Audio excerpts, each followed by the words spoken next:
네, 안녕하세요. 데일리 아디슈 김서은입니다. 먼저 아래 자막으로 나가는 오늘의 키워드 확인해 주시고요. 그럼 8월 28일 데일리 아디슈 시작하겠습니다. 먼저 간밤 뉴욕 증시에서 주요 지수는 연준에서 평균 물가 목표제를 채택하면서 장기간 저금리 기조가 지속될 것이라는 기대감이 증시에 호재로 작용했지만요. 혼조세로 마감했습니다. 이날의 첫 번째 비증시 이슈는 연준의 평균 물가 목표제 채택입니다. 이날은 제롬 파월 연준 의장의 잭슨 홀 회의가 있었는데요. 제롬 파월 연준 의장은 17명 위원의 만장일치로 물가 목표 전략을 유연한 형태의 평균 물가 목표제로 바꾼다고 발표했습니다. 이게 무슨 의미일까요? 그러니까 연준에서 물가가 지속해서 2%라는 목표를 하회한 경우에는 일정 기간 동안 2%를 완만하게 상회하도록 허용한다는 말이고요. 즉, 물가가 일정 기간 2%를 넘어서더라도 금리를 올리는 것과 같은 통화 긴축을 하지 않겠다는 의미입니다. 하지만 물가가 지나치게 오를 경우에는 주저없이 대응할 것이라고 밝혔습니다. 두 번째 미증시 이슈는 경제 지표가 양호하게 발표됐다는 점입니다. 주요 경제 지표도 대체로 양호한 모습을 보였는데요. 미 상무부가 발표한 2분기 GDP 성장률 추정치는 마이너스 31.7%를 기록하면서 앞서 발표된 예비치와 시장 예상치보다 양호한 모습을 보였습니다. 또한 7월 잠정 주택 판매 지수도 전월 대비 5.9% 상승하면서 시장 예상치를 웃돌았고요. 최근 우려하고 있던 신규 실업수당 청구 건수 역시 100만 건을 상회했지만 전주 대비 9만 8천 건 감소하면서 시장 예상에 대체로 부합했습니다. 다만 최근 강세를 보이던 기술주들이 약세를 보이면서 증시가 가라앉은 건데요. 넷플릭스와 페이스북은 전거래일과 비교해서 각각 3.88%와 3.52% 급락했고요. 아마존은 1.22% 떨어졌습니다. 애플과 알파벳 역시 각각 1.2%와 0.95% 내렸고요. 테슬라와 마이크로소프트 정도만 각각 3%와 2%가량 상승했습니다. 이 밖에도 계속해서 이어지고 있는 이슈죠. 미국의 신규 부양책과 관련해서도 새로운 소식이라던가 진전 상황은 아직 나오지 않았고요. 공화당이 민주당도 찬성하는 정책만을 모아서 5천억 달러 수준의 소규모 부양책을 처리를 추진한다는 소식이 나왔지만 민주당 측에서는 2조 2천억 달러 규모 부양책을 지지한다는 견해를 재차 강조하고 있습니다. 미중 관계 관련 긴장도 이어지고 있는데요. 중국 외교부 대변인은 미국의 위챗 금지령과 관련해서 만약 미국이 진짜로 위챗을 금지한다면 중국에서도 애플 스마트폰을 쓰지 않을 수 있다고 경고하고 있습니다. 오늘 국내 증시는 코스피가 개인의 순매수세에 2350선에서 출발했습니다. 사회적 거리두기 3단계 격상에 대해서 이야기가 나오면서 경제 상황은 불안정하지만요. 오히려 지수는 강세 속에서 출발했습니다. 오늘 테마 동향을 살펴보시면 강세를 보인 테마로는 종합물류와 풍력에너지, 통신장비와 자동차 대표주, 5G와 핵융합 에너지 테마였고요. 약세를 보인 테마로는 재택근무와 스마트워크, 교육과 온라인 교육, 코로나19, 인터넷 대표주입니다. 자세한 장마감 지수는 화면으로 살펴보시죠.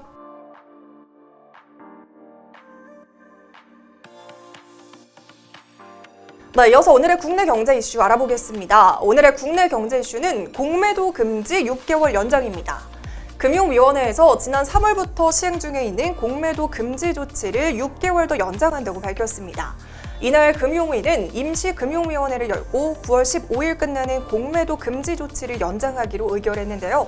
이번 조치로 다음 달 16일부터 2021년 3월 15일까지 유가증권과 코스닥, 코넥스 시장 전체 상장 종목에 대한 공매도가 금지됩니다. 여러분, 공매도가 무엇인지는 알고 계시죠? 살짝 어려운 개념일 수 있는데요. 없는 주식을 미리 사서 판다는 개념입니다. 이 부분은 제가 작년에 주식놀이터에서 공매도 관련한 영상 만들었으니까요. 그것도 함께 참고해 보시면 좋을 것 같습니다.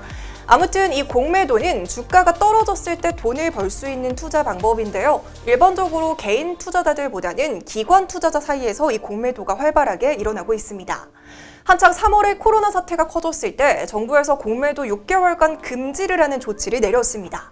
당시에 증시가 정말 무시무시할 정도로 빠지는 상황에서 공매도까지 진행이 되면 증시는 더욱더 폭락할 수 있기 때문이었는데요. 당장 다음 달 6개월이 지난 시점에서 공매도 규제가 풀릴까 했지만요. 다시 코로나19 확산이 지속되고 있고 또 코스피도 2,300선대에 안착한 지금 공매도가 다시 풀리면 증시에 거품이 빠지면서 변동성이 이어질 수 있습니다. 이에 따라 공매도 금지 조치를 더 연장한 것으로 보고 있고요. 공매도 금지 연장 조치와 같은 기간에 상장 기업의 일일 자기 주식 매수 주문 수량 한도 완화 조치도 함께 연장한다고 합니다. 이런 소식이 전해지면서 투자자들의 투자 심리가 커지고요. 또 코스피 지수는 하루 만에 반등에 성공했습니다. 개인들은 사흘 연속으로 매수 행진을 이어가고 있습니다. 그럼 본격적으로 오늘의 종목 살펴보도록 하겠습니다. 과연 어떤 이슈들이 있었을까요? 먼저 첫 번째 종목은 한화솔루션입니다. 한화솔루션이 오늘 52주 신고가를 경신했는데요.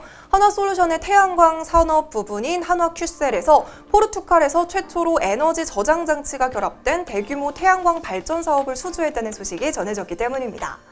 이날 한화큐셀은 포르투갈 남부의 엘렌테주와 알가르베 지역의 약 700메가와트 규모의 태양광 발전 사업 입찰에서 315메가와트의 사업권을 확보했다고 밝혔습니다.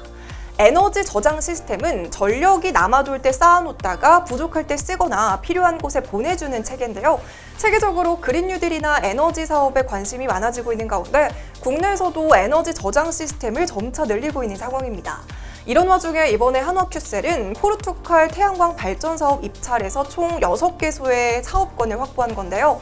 한국 기준으로 연간 약 45만 명이 가정에서 사용할 수 있는 전력량에 해당하는 규모로 한화큐셀은 향후 4년이나 개발 작업을 완료하고 오는 2024년까지 발전소를 준공할 예정입니다. 이번 사업은 포르투갈 최초로 태양광과 ESS를 결합한 형태로 진행이 되는데요. 한화큐셀이 포르투갈에서 진행한 프로젝트 가운데 최대 규모입니다. 사실 포르투갈 정부는 지난 2018년 6월에 2030년까지 전체 발전원의 35%를 재생에너지로 대체하겠다는 발표를 했습니다. 또 올해 7월 포르투갈 국영 전력회사인 EDP에서는 내년까지 1.2기가와트 규모의 석탄 화력발전소 운영을 종료하겠다고 선언하면서 국가 전체적으로 재생에너지 정책을 적극적으로 추진하고 있는데요. 이번에 한화큐셀에서 대규모 수주를 하면서 앞으로도 세계 각국의 사업권 확보가 가능해질 것으로 예상하고 있습니다. 이처럼 한화솔루션은 태양광 분야에서의 실적 호조와 더불어서 석유화학 분야까지 동시에 호조를 보일 것으로 예상이 되고 있습니다. 코로나라는 악재가 석유화학 분야에도 부정적인 영향을 줄 수 있을 것이라는 생각이 일반적이지만요. 사실 그렇지 않습니다.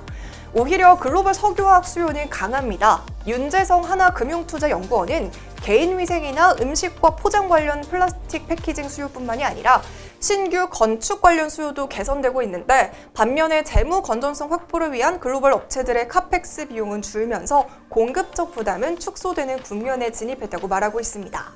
즉 수요와 공급 밸런스가 차츰 회복세에 접어들고 있다는 분석이죠. 앞서도 말했지만 전 세계적으로 그린 뉴딜이나 환경과 관련한 정책들이 강화되고 있는 상황입니다. 태양광 산업의 중장기 성장성이 밝다는 건 누구나 예측 가능한 부분이고요. 이에 따라 이번 포르투갈 에너지 저장 시스템 수주를 통해 태양광 분야에서 경쟁력을 확보할 수 있을 것으로 보고 있습니다. 더불어서 한화솔루션이 자회사 한화종합화학을 통해서 미국 수소트럭 회사인 니콜라 지분 6.13%를 보유해서 계열사를 통한 수소 사업 확장도 가능합니다. 이에 대해 2021년 영업이익도 역대 최대 실적을 전망하고 있는데요. 오늘 이런 기대감들이 맞물리면서 장중에 최고 7% 넘게 급등했고요. 38,400원의 고점을 찍으면서 52주 신고가를 경신하기도 했습니다. 이어서 두 번째 종목은 코오롱 글로벌입니다. 어제에 이어서 이틀 연속으로 상한가에 도달했는데요. 바로 코로나19 재확산 속에서 음압병동 부족 소식이 계속 이어지면서 매수세가 강하게 몰리고 있습니다. 코오롱 글로벌 우 역시 상한가에 직행했는데요. 그동안에는 신성 ENG나 시스워크와 같은 클린룸 관련주들이 계속해서 상승세를 이어오다가 이번에는 코오롱 글로벌이 어제부터 주목을 받고 있습니다. 지난 26일 코오롱 글로벌은 자회사 코오롱 모듈러스를 통해 국립중앙의료원에 30병상 규모의 모듈형 음압병동 공사를 시작한다고 밝혔기 때문인데요. 이번 공사는 9월 말 완공을 목표로 추진되고 있습니다. 음압병실 부족 사태는 생각보다 심각합니다. 코로나 확진자 수가 전날 400명을 돌파하고 외부와 차단된 음압병동에 대한 관심이 커지고 있는 상황에서 정부도 코로나19 확산세로 음압병동이 적어질 것을 우려하면서 국가재정 입원 치료 병상 음압병실 확충 사업을 공모하기도 했습니다. 네, 이런 상황에서 이번에 코오롱 모듈러스에서 음압병실 공사는 단순히 음압병실 수요를 충당하기 위함이 아니라 사회 기여 측면에서도 중요한 사업일 듯합니다. 네, 이 소식에 8월 26일까지만 해도 만원 중반대를 기록하던 코오롱 글로벌 주가는 이거래일 연속으로 상한가에 직행하면서 오늘 23,450원의 고점을 찍었고요. 마찬가지로 코오롱 글로벌 우선주 역시 2만 원대였던 주가가 오늘 5만 원까지 오르면서 상한가에 도달했습니다. 네, 이렇게 오늘은 한화솔루션과 코오롱 글로벌 소식으로 데일리아 이슈 마무리하겠습니다. 네, 오늘도 시청해주신 모든 분들 고맙습니다. 즐거운 주말 보내시고요. 화요일에 뵙겠습니다.